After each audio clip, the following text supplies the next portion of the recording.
बच्चों को school bus में बैठाकर वापस आ शालू खिन्न मन से टेरेस पर जाकर बैठ गई। शालू की इधर उधर दौड़ती सरसरी नजरें थोड़ी दूर एक पेड़ की ओट में खड़ी बुढ़िया पर ठहर गई। ओह, फिर वही बुढ़िया क्यों इस तरह से हमारे घर को ताकती है? शालू की उदासी बेचैनी में तब्दील हो गई। मन में शंकाएं पनपने लगी। इससे पहले भी शालू उस बुढ़िया को 3-4 बार नोटिस कर चुकी थी।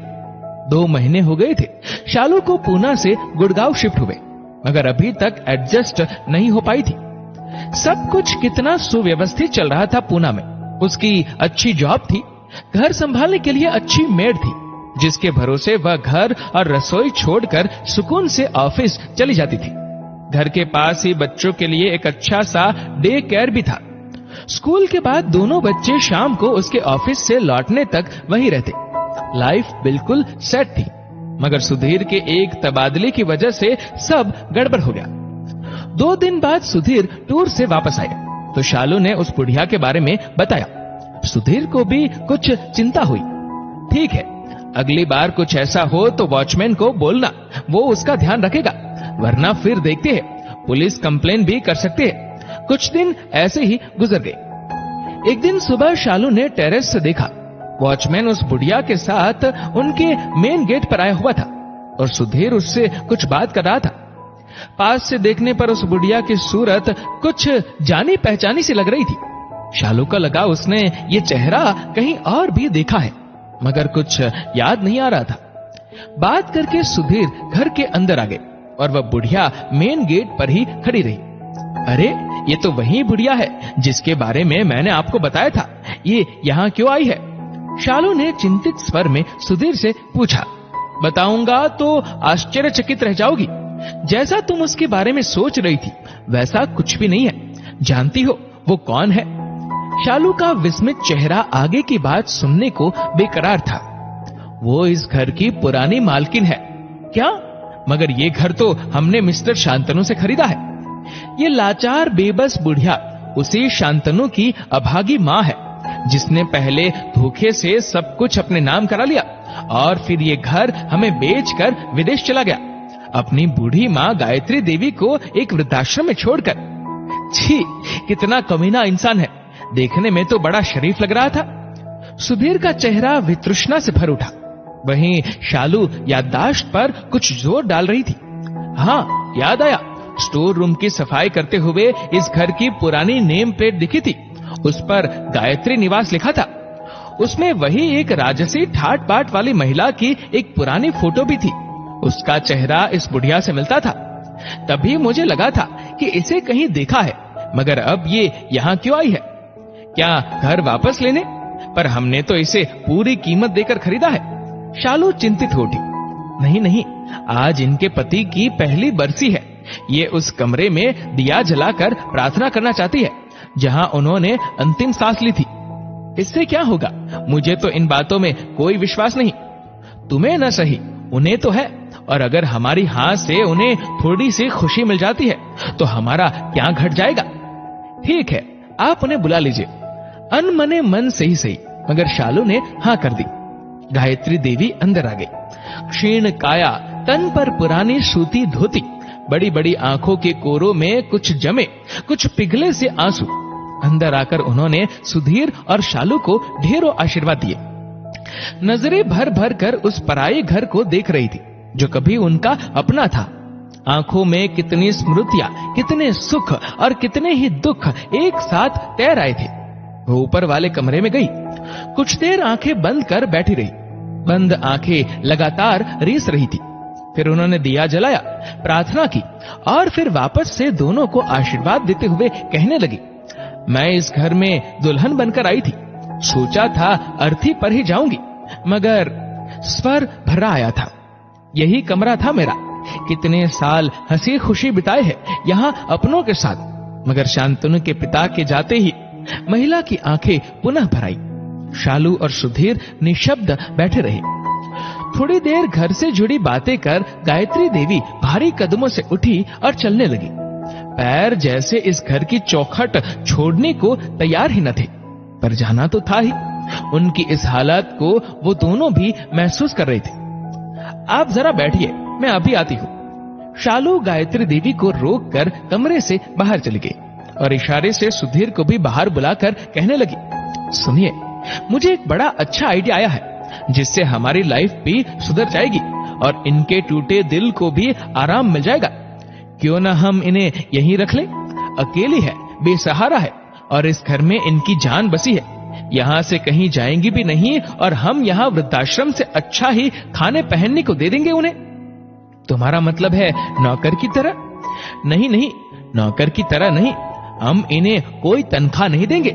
काम के लिए तो मेड भी है, बस एक घर पर रहेगी तो घर के आदमी की तरह मेड पर आने जाने वालों पर नजर रख सकेंगी, बच्चों को देख संभाल सकेंगी।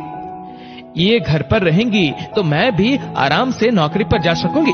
मुझे भी पीछे से घर की, बच्चों के खाने पीने की टेंशन नहीं रहेगी। आइडिया तो अच्छा है, पर क्या ये मान जाएंगी? क्यों नहीं, हम इन्हें उस घर में रहने का मौका दे रहे हैं जिसमें उनके प्राण बसे हैं, जिसे ये छुप छुप कर देखा करती है। और अगर कहीं मालकिन बनकर घर पर अपना हक जमाने लगी तो क्या निकाल बाहर करेंगे? घर तो हमारे नाम है ही, ये बुढ़िया क्या कर सकती है? ठीक है, तुम बात करके देखो। सुधीर ने सहमति जताई।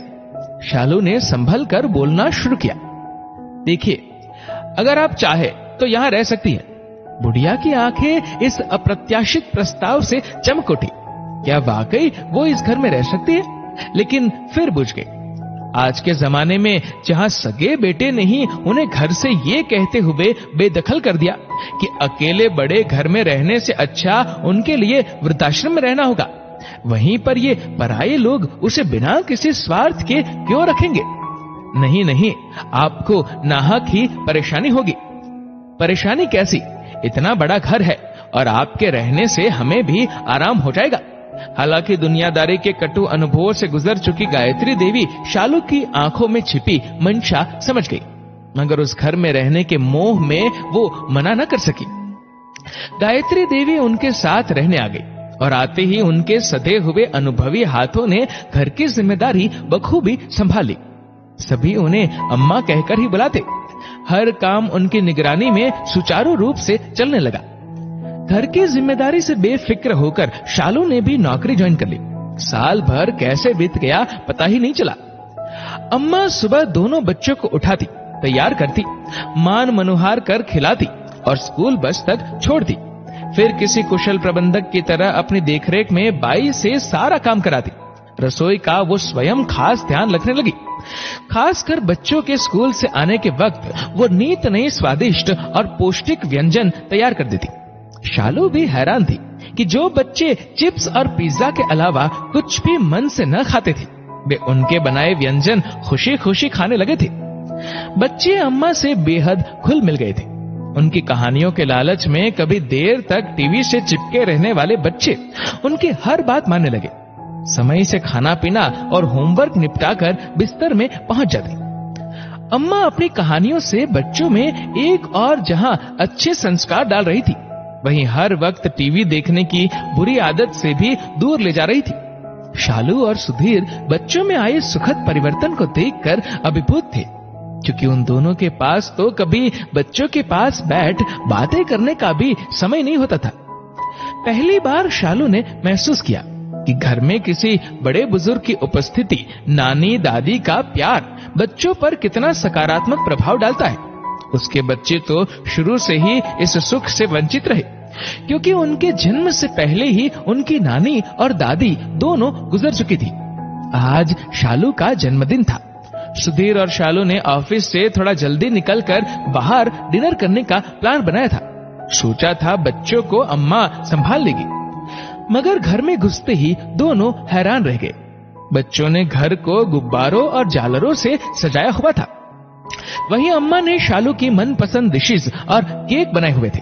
इस सरप्राइज बर्थडे पार्टी, बच्चों के उत्साह और अम्मा की मेहनत से शालू अभिभूत हो उठी और उसकी आंखें भर आई। इस तरह के वीआईपी ट्रीटमेंट की उसे आदत नहीं थी और इससे पहले बच्चों ने कभी उसके लिए ऐसा कुछ खास किया भी नहीं था। बच्चे दौड़कर शालू के पास आ गए। और जन्मदिन की बधाई देते हुए पूछा, आपको हमारा सरप्राइज कैसा लगा? बहुत अच्छा, इतना अच्छा कि क्या बताऊं। कहते हुए उसने बच्चों को बाहों में भरकर चूम लिया। हमें पता था आपको अच्छा लगेगा। अम्मा ने बताया कि बच्चों द्वारा किया गया छोटा सा प्रयास भी मम्मी पापा को बहुत बड़ी खुशी देता है, इसीलिए हमने आपको खुशी देने के लिए ही ये सब किया। शालू की आंखों में अम्मा के लिए कृतज्ञता छा गई। बच्चों से ऐसा सुख तो उसे पहली बार ही मिला था, और वो भी उन्हीं के संस्कारों के कारण। केक कटने के बाद गायत्री देवी ने अपने पल्लू में बंधी लाल रुमाल में लिपटी एक चीज निकाली और शालू की ओर बढ़ा दी। ये क्या है अम्मा? तुम्हारे जन्मदिन का उपहार। शालू ने खोल कर देखा तो रुमाल में सोने की चेन थी। वो चौंक पड़ी। ये तो सोने की मालूम होती है। हाँ बेटी, सोने की ही है। बहुत मन था कि तुम्हारे जन्मदिन पर तुम्हें कोई तोहफा दूं। कुछ और तो नहीं है मेरे पास, बस यही एक चेन है जिसे संभाल कर रखा था। मैं अब इसका क्या करूंगी? तुम पहनना, तुम पर बहुत अच्छी लगेगी। शालू की अंतरात्मा उसे कचोटने लगी, जिसे उसने लाचार बुढ़िया समझकर स्वार्थ से तत्पर हो अपने यहाँ आश्रय दिया। उनका इतना बड़ा दिल कि अपने पास बचे इकलौते स्वर्ण धन को भी वह उसे सहज ही दे रही है। नहीं अम्मा, मैं इसे नहीं ले सकती। ले ले बेटी, एक माँ का आशीर्वाद समझकर रख ले। मेरी तो उम्र भी हो चली, क्या पता तेरे अगले जन्मदिन पर तुझे कुछ देने के लिए मैं रहूं भी या नहीं। नहीं अम्मा, ऐसा मत कहिए। ईश्वर आपका साया हमारे सिर पर सदा बनाए रखे। कहकर शालू उनसे ऐसे लिपट गई जैसे बरसों बाद कोई बिछड़ी बेटी अपने माँ से मिल रही हो। वो जन्मदिन शालू कभी नहीं भूली, क्योंकि उसे उस दिन एक बेशकीमती उपहार मिला था, जिसकी कीमत कुछ लोग बिल्कुल नहीं समझते, और वो है निस्वार्थ मानवीय भावनाओं से भरा माँ का प्यार।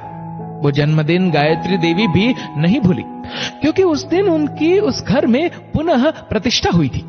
घर की बड़ी आदरणीय एक माँ के रूप में, जिसकी गवाही उस घर के बाहर लगाई गई। वो पुरानी नेम प्लेट जिस पर लिखा था गायत्री निवास।